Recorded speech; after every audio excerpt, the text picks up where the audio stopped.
आज हम समाज, राज, दार्शनिक सिद्धांत, अराजकतावाद के बारे में बात करेंगे। अराजकतावाद एक गैर पारंपरिक टॉपिक है और अराजकतावाद शब्द अंग्रेजी के एनार्किज्म शब्द का हिंदी रूपांतरण या अनुवाद है। एनार्किज्म लैटिन भाषा के शब्द एनार्किया से बना है, जिसका अर्थ होता है शासन का अभाव। इसका मतलब अराजकतावाद राज्य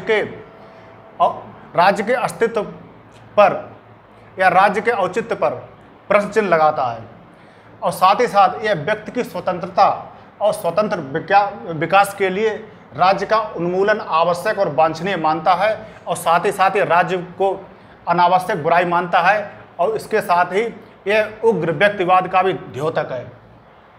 अराजकतावाद के अनुसार राज्य की जितनी संस्थाएं हैं, जैसे पुलिस व्यवस्था, न्याय व्यवस्था, प्रशासनिक व्यवस्था, व्यक्ति की व्यक्तिगत स्वतंत्रता को दमित करने का माध्यम है, अतः इन संस्थाओं का उन्मूलन आवश्यक है।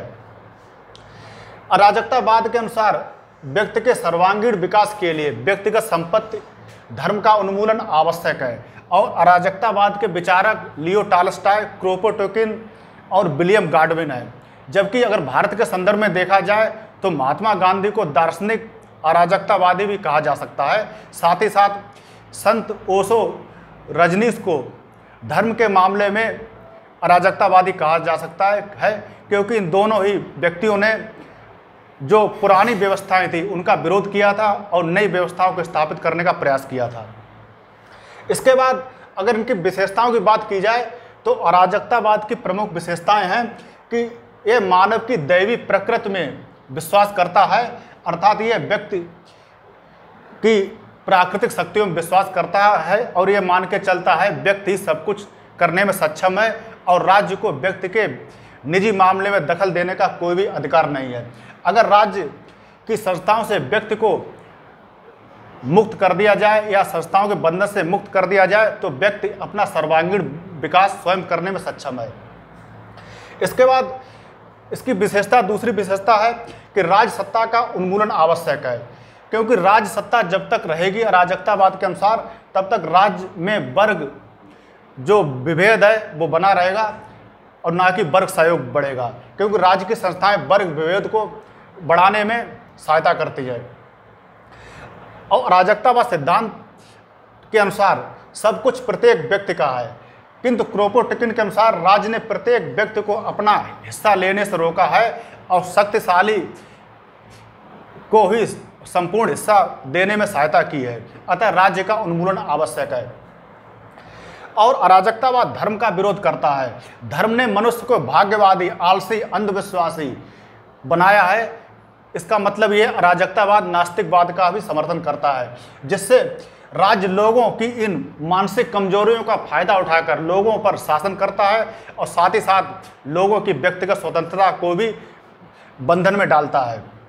अतः धर्म का भी उन्मूलन आवश्यक है, क्योंकि धर्म और राज्य मानव मुक्ति के दुश्मन है और धार्मिक संस्थाएं और राज्य एक दूसरे के सगे भाई माने जाते हैं अराजकतावाद के सिद्धांत के अनुसार। इसके बाद यह व्यक्तिगत संपत्ति का भी विरोध करता है। क्रोपोटिकन के अनुसार व्यक्तिगत संपत्ति सामाजिक न्याय के विरोधी है और गरीबी और अमीरी की खाई बढ़ती है और जो बहुसंख्यक होते हैं अर्थात गरीब लोग, उन पर अल्पसंख्यक जो अमीर लोग शासन करते हैं, जिससे वर्ग विभेद को बढ़ावा मिलता है और सामाजिक न्याय की अवधारणा अवरुद्ध होती है। अतः व्यक्तिगत संपत्ति का भी उन्मूलन आवश्यक है। और अराजकतावाद की जो पांचवी विशेषता है, इसमें यह माना जाता है कि हिंसात्मक क्रांति द्वारा अराजक व्यवस्था की स्थापना की जा सकती है, अर्थात यह साधन की पवित्रता अर्थात हिंसा को ध्यान में न रखकर साध्य की पवित्रता अर्थात अराजकतावाद जो समाज है उसकी स्थापना में विश्वास करता है। और हिंसात्मक क्रांति द्वारा राज्य संस्थाओं, पुलिस व्यवस्था, शासन व्यवस्था, आर्थिक व्यवस्था और न्याय व्यवस्था को नष्ट करना ये आवश्यक मानते हैं। इसका उदाहरण है जैसे भारत में माओवादी और नक्सलवादी, ये संपूर्ण भारतीय राज्य व्यवस्था को चुनौती देते हैं और ये मान के चलते हैं कि सत्ता बंदूक की नली से होकर निकलती है। इसके साथ ही साथ ये गुप्त संगठनों के निर्माण में विश्वास रखते हैं, क्योंकि इन गुप्त संगठनों के द्वारा हिंसात्मक क्रांति द्वारा राज व्यवस्था को नष्ट करके अराजकतावाद शासन व्यवस्था स्थापित की जा सकती है। अगर इसकी कमियों की बात की जाए तो इसमें यह माना जाता है कि मानव दैवी गुणों से परिपूर्ण है, जिससे मानव में कोई बुराई नहीं है। लेकिन हकीकत यह है कि मानव में दैवी गुणों की अपेक्षा अर्थात अच्छाई की अपेक्षा बुराइयां अधिक हैं। इसलिए यह मनुष्य का एकांगी चित्रण करता है। अतः यह मान्यता कि मानव दैवी गुणों से युक्त है, अराजकतावाद सिद्धांत के अनुसार ये मान्यता है, लेकिन ये मान्यता सही नहीं है। इसके बाद यह व्यक्तिगत स्वतंत्रता का विचार, जैसे ये मानती है कि व्यक्ति की स्वतंत्रता अक्षुण्ण है या निरपेक्ष है। यह विचार भी अतिवादी है, क्योंकि अगर व्यक्तिगत स्वतंत्रता निरपेक्ष होगी तो वह व्यक्तिगत स्वतंत्रता एक अराजकतावाद या उच्छृंखलता या स्वच्छंदता में बदल जाएगी। अगर इसकी और कमी की बात की जाए तो राज्य तथा सरकार की समाप्ति की बात करना स्वप्न मात्र है। यह राज्य की समाप्ति की बात करता है, क्योंकि राज्य की समाप्ति हो ही नहीं सकती, क्योंकि राजनीतिक व्यवस्था में ये मान के चला जाता है कि सभी देश काल में समाज में दुष्ट प्रकृति के लोग हमेशा विद्यमान रहे हैं। अतः समाज को ऐसे व्यक्तियों से बचाने के लिए राज व्यवस्था की स्थापना आवश्यक है, और समाज में व्याप्त अव्यवस्था को दूर राज्य ही कर सकता है। और यह धर्म का विरोध भी अव्यावहारिक है, क्योंकि धर्म व्यक्ति को वर्ग सहयोग की भावना, साथ ही साथ उनमें उत्तम गुणों का विकास करने में मदद करता है।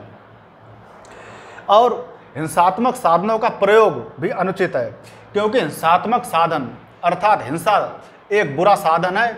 इसके द्वारा साध्य अराजक व्यवस्था की स्थापना एक अच्छे रूप में नहीं हो सकती है। इसके द्वारा एक बुरी व्यवस्था स्थापित की जा सकती है, अर्थात बुरे साधन द्वारा बुरा साध्य ही प्राप्त किया जा सकता है। अतः यह कहा जा सकता है कि समाज राज दार्शनिक जीवन पद्धति के रूप में अराजकतावाद एक कल्पना की उड़ान मात्र है।